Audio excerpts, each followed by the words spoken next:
لا أنسى أن أقدم تحية لك أنت ولضيفك الكريم الدكتور الحبيب سعد بن مطر العتيبي وفقه الله وسدد. أخي الحبيب أهلا وسهلا دكتور سعد، حياك الله. الله يبارك فيكم.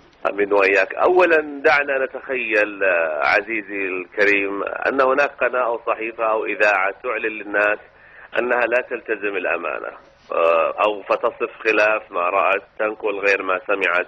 ماذا سيكون الموقف من هذه القناة أو هذه الصحيفة أو هذه المجلة؟ نحن نعرف أن هناك وكالة الوزارة الإعلام الخارجي معنية ببيان الصورة المشرقة الجميلة لهذه البلاد المباركة، لنظامها، لمنهجها، لأسسها، لواقعها، لتاريخها، لمستقبلها، لكل ما هو مشرق وجميل وجذاب وجميل في المجتمع السعودي. لكن حينما تدعي إحدى المؤسسات الصحفية أنها تلتزم الحياد والأمانة ثم يتكرر منها الكذب، وأكرر أقول الكذب، وهذا الكذب ليس على عدو، إذا الكذب ربما في الحرب يعني جائز، ولكن للأسف هو كذب على الأهل والوطن والمنهج، حينئذ تكون البلوى مضاعفة. وأبناء حسبتهم سهاما فصاروها ولكن في فؤادي، وإخوان حسبتهم دروعا فكانوها ولكن للأعادي.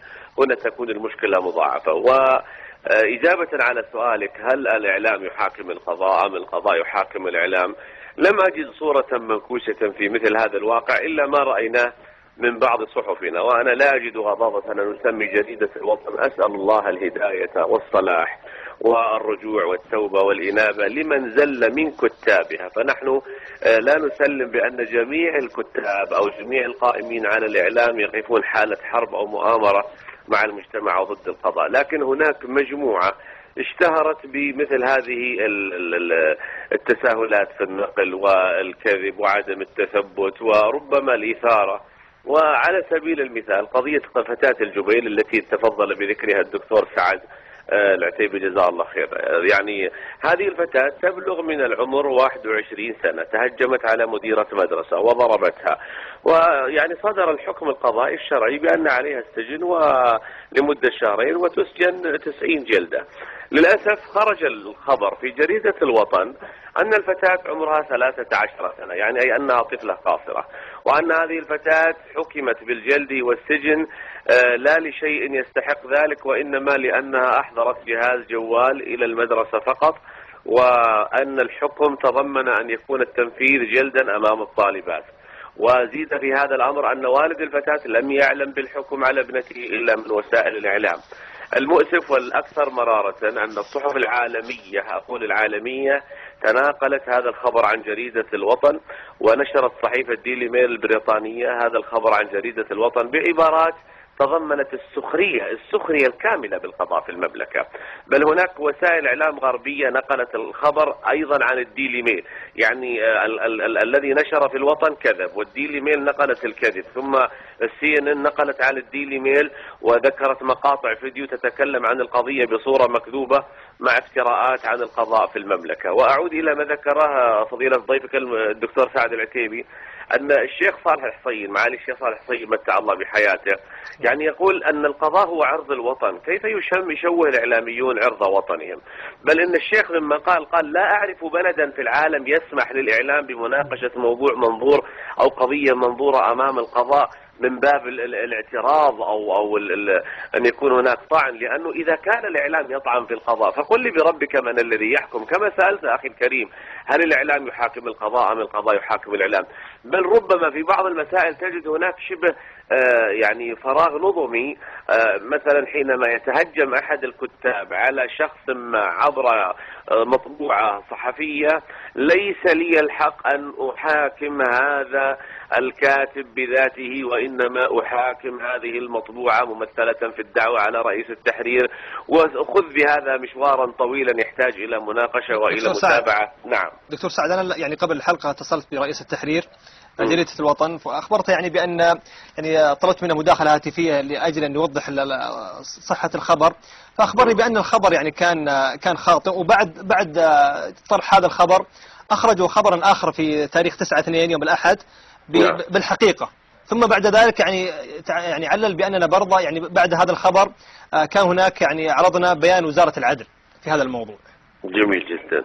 أنا أثني على ما تفضلت، وليس يعني غضاضة، ليس هناك غضاضة في أن يرجع الإنسان عن الباطل إلى الحق وعن الكذب إلى الصدق وأن يعترف بخطأه وذنبه، لكن حينما يتكرر مثل هذا الأمر يكون هذا مغمز ومطعن لأناس من خارج بلادنا يوجهون مرمى مدفعيتهم سواء في الجانب السياسي أو في غيره على بلادنا. على سبيل المثال هيلاري كلينتون استغلت قضية فتاة القطيف في إحدى جولاتها في دعايتها الانتخابية حينما كانت تنافس في الرئاسة.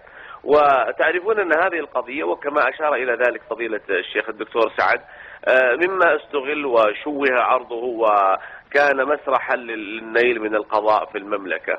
والحقيقة أنه الأهم من هذا، إذا جئنا للناحية النظامية أو النظامية، نجد أن ما قامت به الجريدة أو ما يتكرر منها هو مخالف لنظام المطبوعات الصادر عام 1421. ينص هذا النظام أنه لا تخالف أحكام الشريعة الإسلامية ولا يفضي إلى ما يخل أمن البلاد أو في أمن البلاد أو نظامها أو يخدم مصالح أجنبية تتعارض مع المصلحة الوطنية، وألا تفشى وقائع تحقيقات أو محاكمات إلا بعد الحصول على إذن من الجهة المختصة. قل لي بربك من الذي قدم إذنا أو طلب إذنا أو استصدر إذنا من هذه الجهة لكي يتكلم، وإن تكلم فللأسف فتكلم بصيغة محرفة أو غير ثابتة. ولما أصدرت وزارة العدل عبر موقعها هذا التكذيب الواضح الفاضح لما فعلته جريدة الوطن، وتحدث المصدر المختص في وزارة العدل حول هذا الأمر، بين حقيقة المسألة وقال إنه هذه الطالبة ليست طفلة وليست كما يقال في الصف الأول متوسط، بل هي امرأة وعوملت بأنها يعني راشدة تتحمل مسؤولية تصرفاتها، وأنها هددت مديرة المدرسة بقتل وترصد وإصرار على النيل منها ومن ثم الدخول عليها في مكتبها وضربها. هذا ضمن ما جاء في بيان وزارة العدل، وتدخلت الشرطة وأنقذت المديرة وحصل ما حصل. هذا ليس هو الأول. يعني أضرب مثال آخر، مثلا لما تكلم أحد كتاب جريدة الوطن في قضية حضانة امرأة لأولادها، وذكر الكاتب يقول إنه أم مطلقة مسكينة حرمت من رؤية أطفالها بعد أن خطفهم والدهم، وزعم أن زوجها موظف في محكمة جدة وأن القضية معلقة من 6 سنوات. ردت وزارة العدل قالوا ليس هذا بصحيح، هذه امرأة كانت زوجة وطلقت وأنجبت أولاد من طلقها ويعمل في إحدى القطاعات العسكرية، وليس كما ذكر الكاتب أنه يعمل في محكمة جدة، لأن كلمة يعمل في محكمة جدة فيه غمز إلى العاملين في سلك القضاء بأسلوب غير مباشر من هذا الكاتب، ولا أقول من جميع الكتاب، لأن من دعا الناس إلى ذمه ذموه بالحق وبالباطل ولا تزر وازرة وزر أخرى.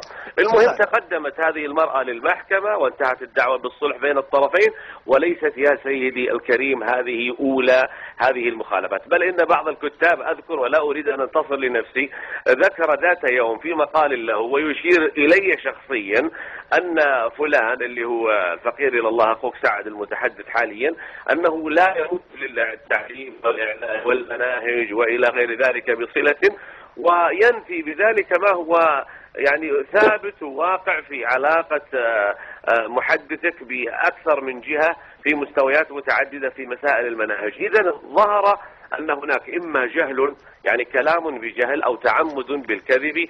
ومن هنا نقول أولا نسأل الله الهداية لجميع الكتاب، ونسأل الله أن يجعل ما يكتبون حجة لهم لا عليهم، ونقول وما من كاتب إلا سيفنى ويبقى الدهر ما كتبت يداه، فلا تكتب بخطك غير شيء يسرك في القيامة أن تراه. من المستفيد من مثل هذا الكيل والهجوم الشرس المتعمد في بعض الأحيان من بعض الكتاب على قضائنا؟ وأنا مرة أخرى أركز على سؤالك، هل الإعلام يحاكم القضاء أم القضاء يحاكم الإعلام؟ وجدنا الإعلام ينتقد كل شيء إلا أن الإعلام لم ينتقد نفسه. هل يستطيع الإعلام أن يحاسب الحقبة التي مرت في عهد الوزير السابق مثلا؟ هل يستطيع الإعلام أن يحاكم بعض الانحدار السلبي والسقوط الواضح في بعض مخرجات الأداء الإعلامي